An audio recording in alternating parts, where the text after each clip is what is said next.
Assalamualaikum warahmatullahi wabarakatuh. Ketemu lagi dalam mata kuliah algoritma dan pemrograman. Sebelum kita berbicara lebih jauh tentang dari mata kuliah ini, kita akan membahas dulu apa itu makna algoritma dan pemrograman. Nama mata kuliah ini terdiri dari dua kata kunci. Yang pertama adalah algoritma, kemudian yang kedua adalah pemrograman. Apa itu algoritma? Algoritma ini adalah sebuah prosedur yang berisi langkah-langkah terbatas untuk menyelesaikan masalah. Sebuah prosedur yang berisi langkah-langkah terbatas untuk menyelesaikan masalah. Jadi, kata kuncinya adalah yang pertama ada prosedur. Jadi algoritma itu merupakan sebuah prosedur dan dia harus memuat langkah-langkah yang terbatas. Apa gunanya algoritma itu? Untuk menyelesaikan masalah. Di algoritma, sebuah prosedur yang berisi langkah-langkah menyelesaikan masalah. Nah, algoritma ini sebenarnya sering kita lakukan. Misalnya, pada saat kita ingin membuat secangkir kopi. Saya ingin membuat secangkir kopi. Apa yang harus kita lakukan untuk secangkir kopi? Yang pertama, misalnya, siapkan gelasnya. Kemudian siapkan kopinya. Kemudian siapkan gulanya. Lalu langkah berikutnya adalah tuangkan gula ke dalam gelas. Kemudian tuangkan kopi ke dalam gelas. Lalu kemudian isi dengan air panas. Lalu aduk. Kemudian kopi siap untuk dihidang. Langkah-langkah yang kita lakukan untuk membuat kopi tadi itu disebut dengan algoritma. Oke. Lalu apa itu pemrograman? Pemrograman itu adalah pembuatan program. Apa itu program? Program adalah formalisasi dari algoritma yang kita buat. Formalisasi dari algoritma. Program di sini menyangkut program komputer. Seperti kita ketahui bahwa sebuah komputer itu berisi memuat 3 hal paling tidak. Pertama ada inputnya, ada komponen pemrosesan, jadi 3 komponen. Yang pertama komponen input, yang kedua komponen proses, yang ketiga komponen. Jadi ada komponen input, misalnya ada keyboard, mikrofon, ada mouse. Lalu ada komponen pemrosesan, ada CPU, ada RAM. Lalu ada outputnya ada screen, layar misalnya. Kemudian bisa printer dan sebagainya. Nah, lalu program itu di mana? Program itu adalah perintah-perintah yang merupakan formalisasi yang kita gunakan untuk mengakses data masuk. Jadi mata kuliah kita ini nanti akan berbicara tentang 2 hal itu. Pertama tentang pemrograman.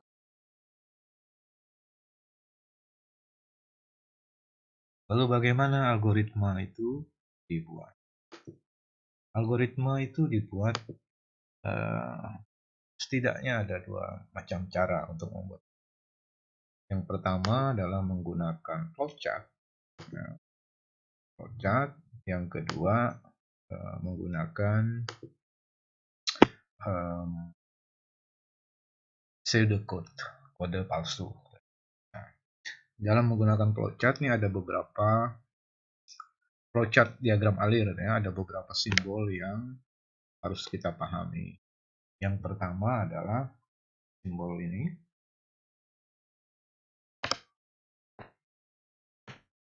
Ini adalah simbol terminal, ya.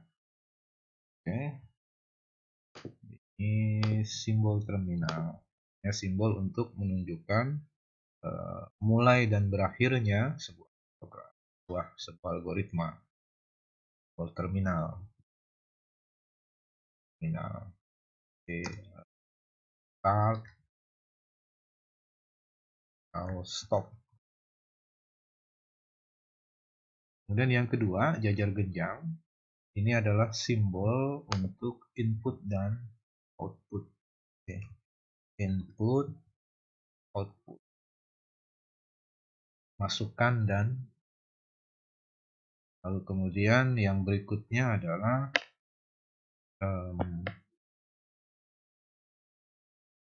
persegi panjang. Persegi panjang ini adalah simbol untuk proses.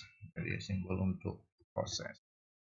Lalu yang berikutnya ini adalah simbol untuk subproses. Subproses. Jadi kalau ada prosesnya itu bisa saja terbagi dalam sub-subproses. Lalu simbol yang berikutnya, ini yang belah ketupat. Ini adalah simbol untuk pengambilan keputusan. Ini ada percabangan. Ini keputusan. Simbol pengambilan keputusan. Kemudian ini simbol seperti gambar kertas. Ini adalah simbol untuk dokumen. Jadi kalau outputnya berupa dokumen, bisa di print, maka simbolnya seperti ini. Simbol dokumen. Kemudian lingkaran, ini adalah simbol untuk penanda. Jadi kalau sebuah flowchart itu bersambung pada halaman yang sama, maka gunakan simbol lingkaran.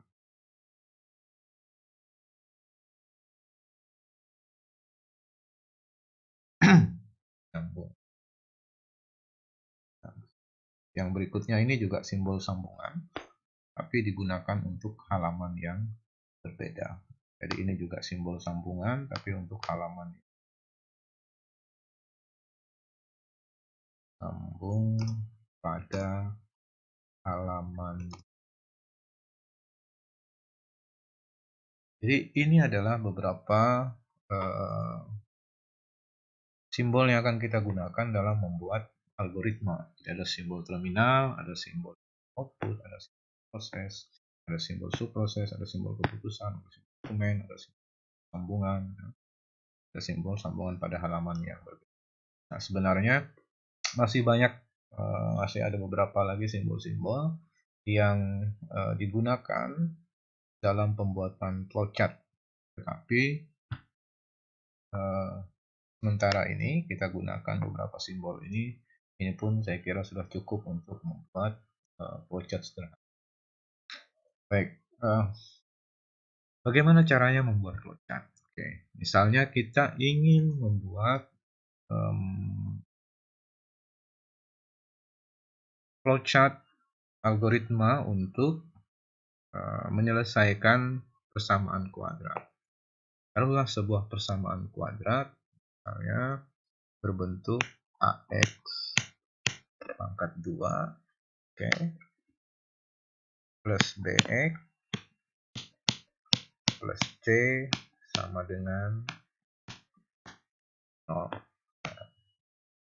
Kita harus tahu dulu apa yang harus kita lakukan. Apa yang kita inginkan, bukan apa yang kita inginkan dari persamaan kuadrat ini. Jadi kalau kita punya persamaan kuadrat, kemudian kita ingin mencari penyelesaiannya, maka kita harus tahu dulu inputnya apa sih yang kita perlukan. Oh, inputnya adalah nilai-nilai A ini, kemudian B, kemudian C. Jadi ada nilai A dan nilai B. Nah, biasanya persamaan kuadrat misalnya 2x pangkat 2 ditambah 3x ditambah 4 sama dengan A-nya sama dengan 2, B-nya sama dengan 3, C-nya sama dengan 4. Nah, apa yang kita inginkan? Artinya output apa yang kita inginkan? Kita inginkan mencari solusi dari persamaan kuadrat, yaitu mencari nilai x1 dan x2. Nah, ini adalah output yang kita inginkan. Oke. Lalu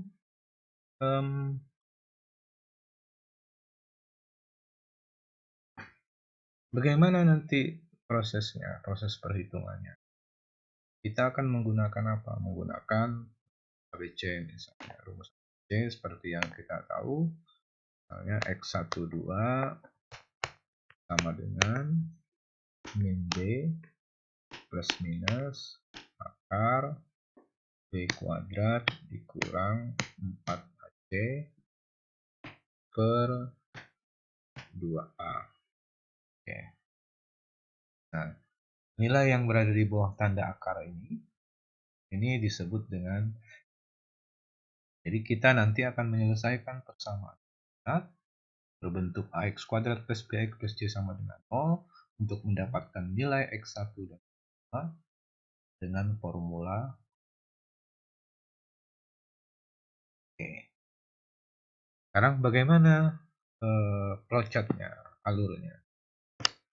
Mari kita lihat. Kita mulai dari awal. Ini adalah start, berarti mulai, kemudian inputnya adalah A, B, dan C. Inputnya adalah A, B, dan C. Oke. Lalu kemudian setelah diinputkan nilai A, B, dan C, maka kita hitung diskriminan. Hitung diskriminan. Ini adalah proses, ya. Hitung diskriminan, D sama dengan B kuadrat dikurang 4AC. Setelah menghitung diskriminan, apa yang kita peroleh? Nilai diskriminan D. Lalu apakah D itu kurang dari 0? Maka di sini diperlukan keputusan. Jika jawabannya ya, berarti kurang dari 0. Oke, kurang dari 0. Di sini,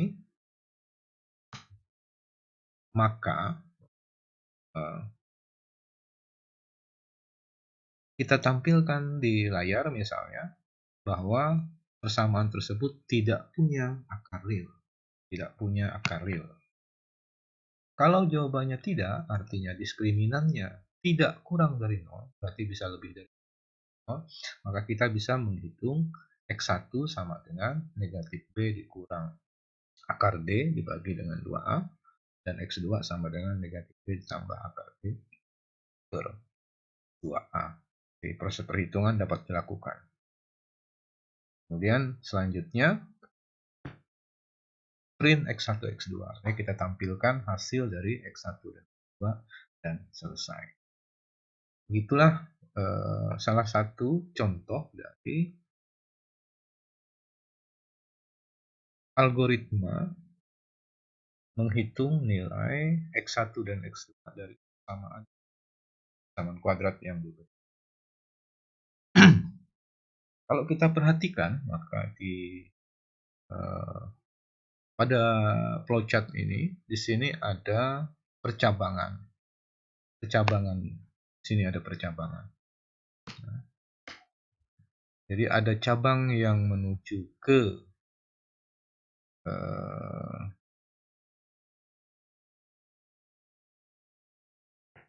sini, ya.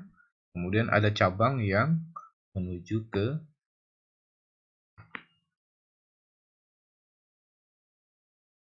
percabangan ini karena kita harus mengambil keputusan. Jadi ada cabang, ada dua hal, ada dua alternatif yang bisa kita lakukan. kalau kondisinya itu terpenuhi atau tidak terpenuhi. Kalau kondisinya terpenuhi, maka kita ke kiri, yes. Kalau kondisinya tidak terpenuhi, maka yang ke kanan.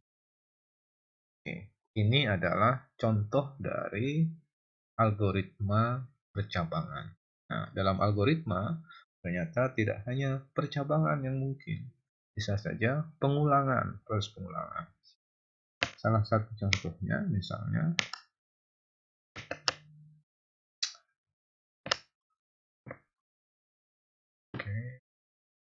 ini adalah contoh algoritma yang memuat pengulangan.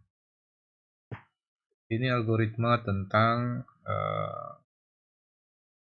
bagaimana kita login pada sebuah halaman yang memerlukan kita sering memasukkan username dan password. Ini untuk memasukkan username dan password untuk login pada sebuah.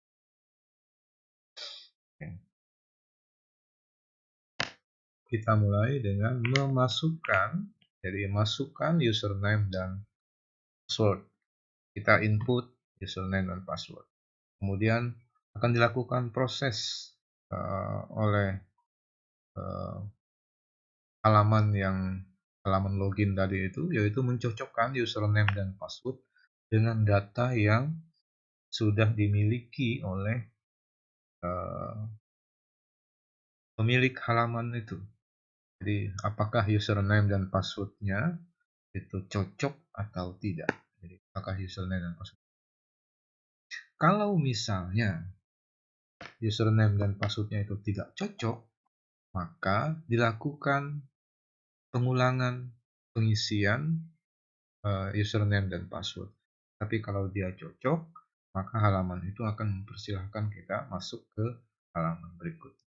Nah, ini contoh adanya pengulangan, contoh pengulangan, proses pengulangan. Jadi kalau dia yes, cocok username dan passwordnya, maka dilanjutkan ke halaman berikutnya. Silahkan masuk. Jadi kalau dia tidak cocok, maka dia harus kembali ke pengisian username dan password. Nah, ini adalah contoh dari algoritma dengan pengulangan. Jadi flowchart ini memudahkan kita untuk menelusuri sebuah algoritma sehingga dapat ditampilkan secara visual. Tetapi ada kelemahan dari flowchart ini. Kalau seandainya sebuah masalah itu memerlukan langkah-langkah yang panjang, yang banyak, maka kadang-kadang penggunaan flowchart tidak efektif untuk menampilkan algoritma. Lalu bagaimana caranya? Caranya dengan menggunakan pseudocode atau kode palsu. Misalnya pada algoritma persamaan kuadrat tadi. Algoritma persamaan kuadrat. Ini dapat kita buat sebuah pseudocode untuk menampilkan algoritma penyelesaian persamaan kuadrat. Pada dasarnya tidak ada sebuah standar dalam penulisan pseudocode. Biasanya orang menggunakan kode-kode yang mirip dengan kode. Oke. Sekarang misalnya begini. Simbol start itu kita ubah menjadi begin. Lalu kemudian input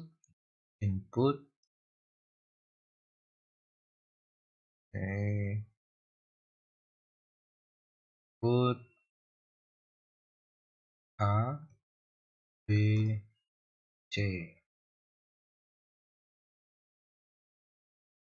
Yang berikutnya adalah hitung diskriminan. Hitung diskriminan D sama dengan B kuadrat. Jadi tinggal tulis D sama dengan B kuadrat dikurang 4B. Lalu kemudian di sini ada keputusan, ada pengambilan keputusan setelah menghitung diskriminan. Jadi apa? If D kurang dari 0, then maka kita print misalnya tidak punya akar real, tidak punya akar real.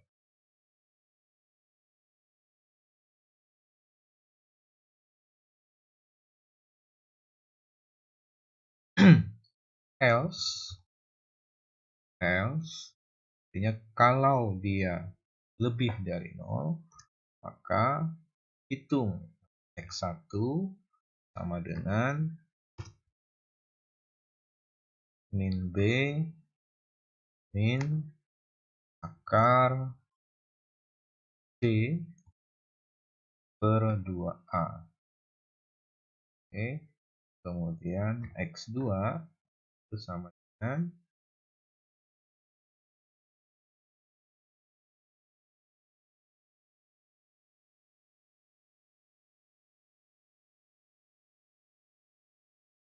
min b plus akar d per 2a. Lalu kemudian kita print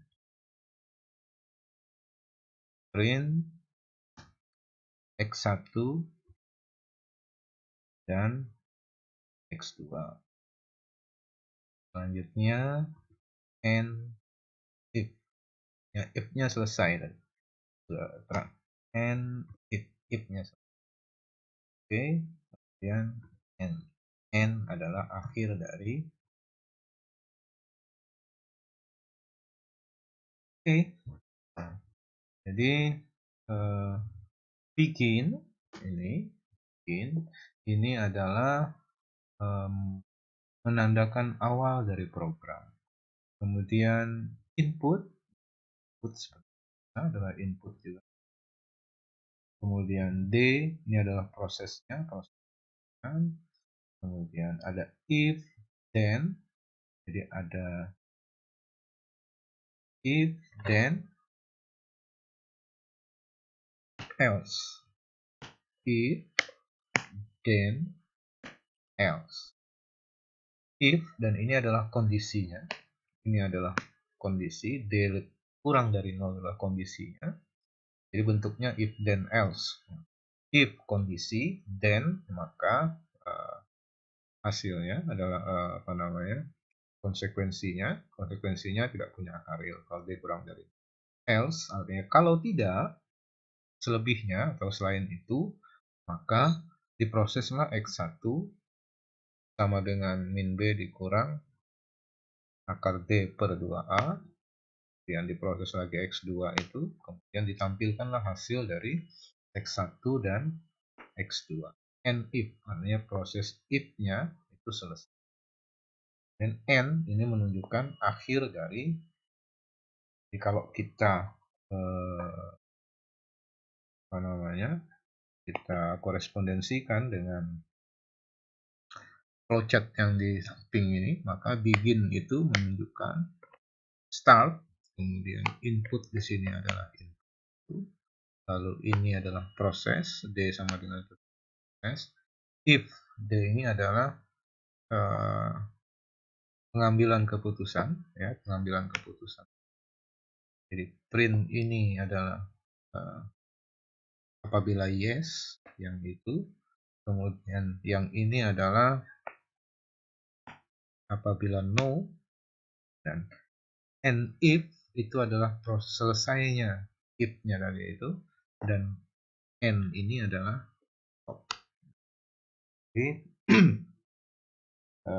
terlihat bahwa penulisan dengan pseudocode itu memudahkan kita dalam membuat algoritma, khususnya kalau algoritmanya panjang. Nah, tetapi penggunaan flowchart itu memudahkan kita untuk menelusuri alur dari program. Jadi pada dasarnya dua-duanya ada kelemahan dan kelebihannya. Oke, sampai di sini dulu kuliah pada kali ini.